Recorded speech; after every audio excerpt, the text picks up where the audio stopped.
السلام علیکم ورحمت الله وبرکاته. خوږو دوستانو، هیله مند یم چې روغ جوړ او خوشحال به یاست. زه نوردین علم دوست یم چې د مشال کورس د انګلیسي ژبې د زده کړې په موخه د اتلسمې برخې وار را رسېدلی دی چې لومړی د سنټنسز پارت یا د جملو برخه تلفظ او معنا کوو، راسره ملتیا وکوئ. راځو د سنټنسز پارت یا د جملو په اوله برخه کې لومړۍ جملې ته وګورئ. د لومړۍ جملې تلفظ څنګه کوو؟ Let me to go. تلفظ یې څنګه کوو؟ Let me to go. په پښتو کې معنا څنګه ده؟ پرېمږده چې لاړ شم. Let me to go. پرېمږده چې لاړ شم. تلفظ یو ځل بیا تکراروو. Let me to go. پرېمږده چې لاړ شم. له اولې جملې نه تېرېږو، راځو دوهمې جملې ته. د دوهمې جملې تلفظ به څنګه کوو؟ Let me call him. تلفظ یې څنګه کوو؟ Let me call him. په پښتو کې معنا څنګه ده؟ صبر چې غږ ورته وکړم. Let me call him. صبر چې غږ ورته وکوم. تلفظ یو ځل بیا تکراروو. Let me call him. صبر چې غږ ورته وکړم. له دوهمې جملې نه هم تېرېږو، راځو درېیمې جملې ته. د درېیمې جملې تلفظ به څنګه کوو؟ Let him to go. تلفظ یې څنګه کوو؟ Let him to go. په پښتو کې معنا څنګه ده؟ پرېږدئ چې ځي. Let him to go. پرېږدئ چې ځي. تلفظ یو ځل بیا تکراروو. Let him to go. پرېږدئ چې ځي. له درېیمې جملې نه هم تېرېږو، راځو څلورمې جملې ته. د څلورمې جملې تلفظ به څنګه کوو؟ No parking here. تلفظ یې څنګه کوو؟ No parking here. په پښتو کې معنا څنګه ده؟ دلته موټر درول منع دي. No parking here. دلته موټر درول منع دي. له څلورمې جملې نه هم تېرېږو، راځو پنځمې جملې ته. د پنځمې جملې تلفظ به څنګه کوو؟ No walking here. تلفظ یې څنګه کوو؟ No walking here. دلته پیاده ګرځېدل منع دي. Here. په پښتو کې معنا څنګه ده؟ دلته پیاده ګرځېدل منع دي. تلفظ یو ځل بیا تکراروو. No walking here. دلته پیاده ګرځېدل منع دي. نو خوږو دوستانو، د سنټنسز پارت یا د جملو اوله برخه مو تلفظ او معنا کړه. ځو د جملو دوهمې برخې ته راسره ملتیا وکوئ. نو خوږو دوستانو، د سنټنسز پارت یا د جملو دوهمې برخې ته هم ښه راغلاست درته وایم. د جملو په دوهمه برخه کې اول جملې ته ځیر شئ. د اولې جملې تلفظ به څنګه کوو؟ No stealing in Islam. تلفظ یې څنګه کوو؟ No stealing in Islam. په پښتو کې معنا څنګه کوو؟ په اسلام کې غلا منع ده. No stealing in Islam. په اسلام کې غلا منع ده. تلفظ یو ځل بیا تکراروو. No stealing in Islam. په اسلام کې غلا منع ده. له اولې جملې نه تېرېږو، راځو دوهمې جملې ته. د دوهمې جملې تلفظ به څنګه کوو؟ I nearly hit him. تلفظ یې څنګه کوو؟ I nearly hit him. په پښتو کې معنا څنګه کوو؟ نږدې و چې وهلی مې وای. I nearly hit him. نږدې و چې وهلی مې وای. تلفظ یو ځل بیا تکراروو. I nearly hit him. په پښتو کې معنا څنګه کوو؟ نږدې و چې وهلی مې وای. له دوهمې جملې نه هم تېرېږو، راځو درېیمې جملې ته. د درېیمې جملې تلفظ به څنګه کوو؟ Don't say this again. تلفظ یې څنګه کوو؟ Don't say this again. په پښتو کې معنا څنګه ده؟ بیا داسې ونه وایې. Don't say this again. بیا داسې ونه وایې. تلفظ یو ځل بیا تکراروو. Don't say this again. بیا داسې ونه وایې. له درېیمې جملې نه هم تېرېږو، راځو څلورمې جملې ته. د څلورمې جملې تلفظ به څنګه کوو؟ Say it once again. تلفظ یې څنګه کوو؟ Say it once again. په پښتو کې معنا څنګه ده؟ یو ځل یې بیا ووایه. Say it once again. یو ځل یې بیا ووایه. تلفظ یو ځل بیا تکراروو. Say it once again. یو ځل یې بیا ووایه. له څلورمې جملې نه هم تېرېږو، راځو پنځمې جملې ته. د پنځمې جملې تلفظ به څنګه کوو؟ You are not a baby. تلفظ یې څنګه کوو؟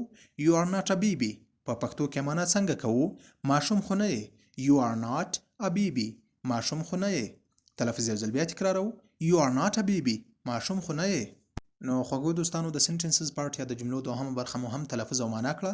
ځو د درس په جریان کې دوهمې برخې ته چې د ورډز پارت یا د لغتونو برخه ده، راسره ملتیا وکوئ. نو خوږو دوستانو، د ورډز پارت یا د لغتونو برخې ته هم ښه راغلاست درته وایم. د ورډز پارت یا د لغتونو په برخه کې اول لغت ته ځیر شئ. د اول لغت تلفظ به څنګه کوو؟ Response. تلفظ یې څنګه کوو؟ Response. په پښتو کې معنا ځوابول. RESPONSE. Response د ځوابولو په معنا ده. له اول لغت نه تېرېږو، راځو دوهم لغت ته. د دوهم لغت تلفظ به څنګه کوو؟ Season. تلفظ یې څنګه کوو؟ Season. په پښتو کې معنا فصل یا موسم. Season د فصل یا موسم په معنا ده. SEASON.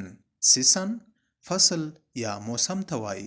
له دوهم لغت نه هم تېرېږو، راځو درېیم لغت ته. د درېیم لغت تلفظ به څنګه کوو؟ Solution. تلفظ یې څنګه کوو؟ Solution. په پښتو کې معنا حل یا حل لاره. SOLUTION. Solution. په پښتو کې معنا څنګه ده؟ حل یا حل لاره. له دریم لغت نه هم تیریږو، راځو څلورم لغت ته. د څلورم لغت تلفظ به څنګه کوو؟ ویسټ. تلفظ یې څنګه کوو؟ ویسټ. په پښتو کې معنا څنګه ده؟ ضایع کول. ویسټ د ضایع کولو په معنا ده. WASTE ویسټ ضایع کولو ته وایي. له څلورم لغت نه هم تیریږو، راځو پنځم لغت ته. د پنځم لغت تلفظ به څنګه کوو؟ breed. تلفظ یې څنګه کوو؟ breed. په پښتو کې معنا څنګه ده؟ وچه ډوډۍ. breed وچې ډوډۍ ته وایي. BREAD breed د وچې ډوډۍ په معنا ده. نو خوږو دوستانو، د ورډز پارت یا د لغاتونو په برخه کې مو اول لاین تلفظ او معنا کړ. زه د لغاتونو په برخه کې دوهم لاین ته اوړو، تلفظ او معنا کوئ، را سره ملتیا وکوئ. د لغاتونو په برخه کې په دوهم لاین کې اول لغت ته ځیر شئ. د اول لغت تلفظ یې څنګه کوو؟ carrot. تلفظ یې څنګه کوو؟ carrot.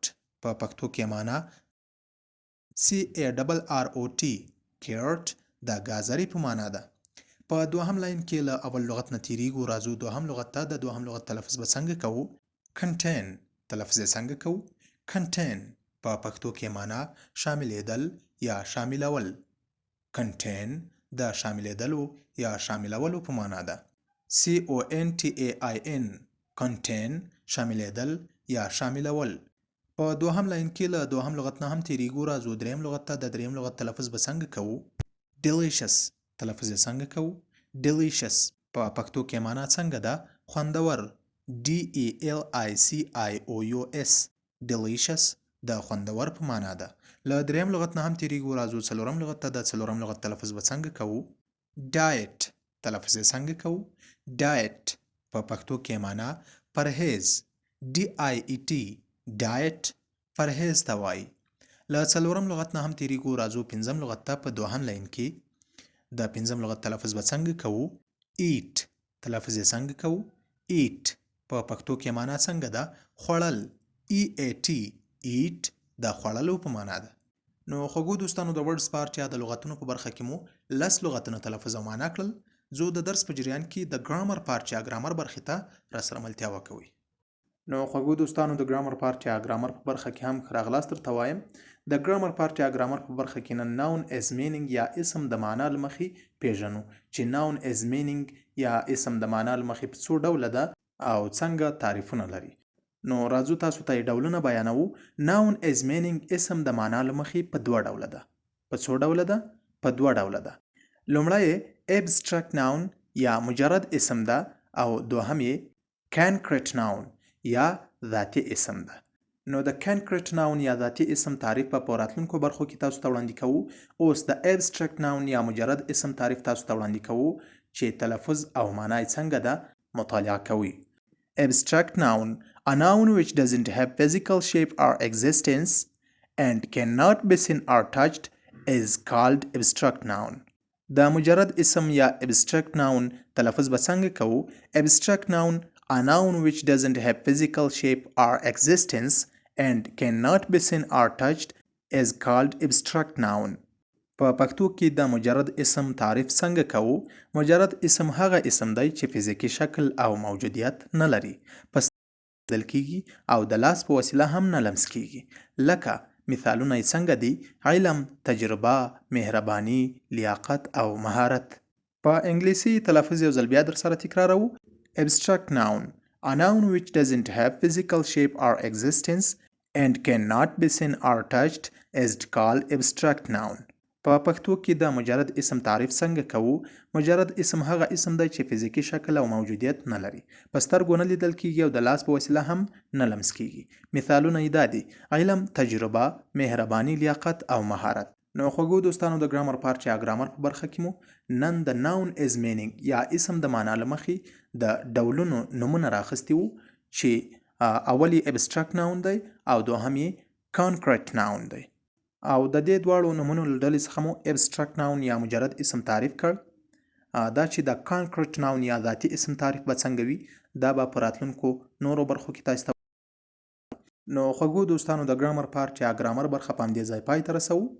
له تاسو نه هم یوه نړۍ مننه کوم چې زموږ سره مو د 13مې برخې درسي جریان په پوره ډول تعقیب کړ.